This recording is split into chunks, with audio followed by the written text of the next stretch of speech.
वफ़ाक़ी घर वज़ीर राणा सनाउल्लाह इमरान ख़ान खे ॻाल्हियुनि जी मशरूत आछ करे छॾी।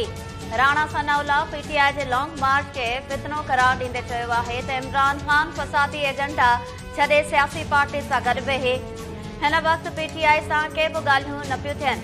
इस्लामाबाद में प्रेस कॉन्फ्रेंस कंदे राणा सनाउल्लाह चयो त दावा सां चवां थो त फैसल वावडा इमरान ख़ान जे चवण ते प्रेस कॉन्फ्रेंस कई।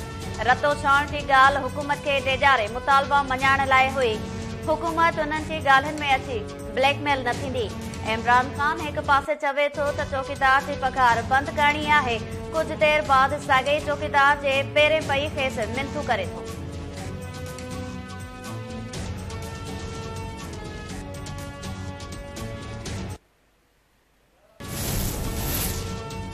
अॻूणे सदर आसिफ ज़रदारी, अॻूणे वज़ीर आज़म नवाज़ शरीफ़ ऐं पीटीएम सरबराह मौलाना फज़लुर रहमान विच में टेलीफोनिक राब्तो, हुकूमती मुदत पूरी करण ऐं मुक़रर वक़्त ते इलेक्शन कराइण ते इत्तेफ़ाक़।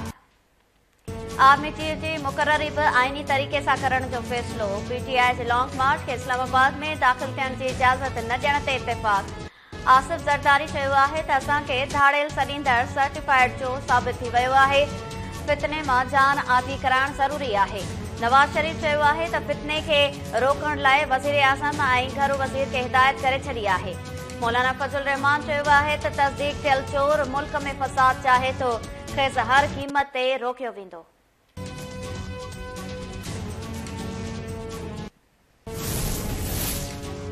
पीटीआई जो लॉन्ग मार्च रवां दवा। इमरान ख़ान चयो आहे त असांखे एस्टेब्लिशमेंट ख़िलाफ़ बीहारण जी कोशिश कई पई वञे।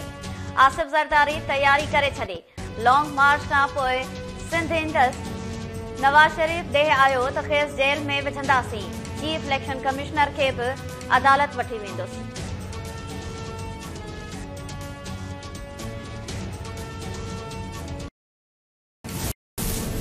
हैं कि लोग आइन के साथ खड़े ना हो, अफवाज पाकिस्तान आइन के साथ खड़ी ना हो, एस्टेब्लिशमेंट आइन के साथ खड़ी ना हो, अदारे आइन के साथ खड़े ना हो, इलेक्शन कमीशन आइन के साथ ना खड़ा और आपकी चोरियों, आपकी डकैतियों, आपकी नालायकी, आपकी नाअहली, आपकी करप्शन के साथ खड़े हो, तो ऐसा नहीं होगा। आपका मकसद इलेक्शन नहीं है। कल जो उन्होंने ट्वीट किया, मैं समझती हूँ कि वो इस बात का सबूत है कि जो अमीन गंडापुर जो उनके मिनिस्टर हैं, जो बंदूकों के मोर्चे लगा रहे थे, वो इमरान खान साहब के कहने पे लगा रहे थे। मुझे इस बात में पहले भी कोई शक नहीं था, लेकिन अब ये इस बात का सबूत आ गया क्योंकि उन्होंने कल कह दिया बैलेट या ब्लडशेड। और अब मुल्क के अंदर गाली देकर, बंदूकों से, खूनी इनकलाब लाने से या इस तरह की तकारीर करने से इलेक्शन नहीं मिलते।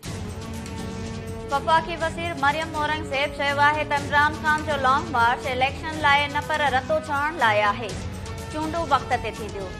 इमरान जो बिस्तर इस्लामाबाद पहुचण खां अॻु ई गोल थी वेंदो। वफ़ाक़ी वज़ीर शाज़िया मरी चयो आहे त इमरान ख़ान इख़्तियार वञण जी कावड़ अवाम मां कढी रहियो आहे। जमहूरी अॻवान इदारनि खे मार्शल लॉ लाइ नाहिन भड़काईंदा।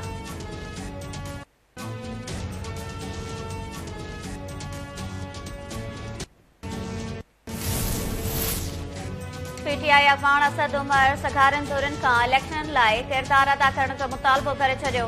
असद उमर चयो आहे त हुकूमत सां के बि ॻाल्हियूं न थी रहियूं आहिनि। बहरान मां निकिरण जो वाहिद हल इलेक्शन आहे।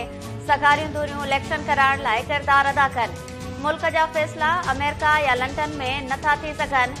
शाह महमूद कुरैशी चयो आहे त माज़ी में फ़ौज ते तनक़ीद कंदड़ हाणे कहिड़े मुंहं सां असां ते इल्ज़ाम हणी रहिया आहिनि।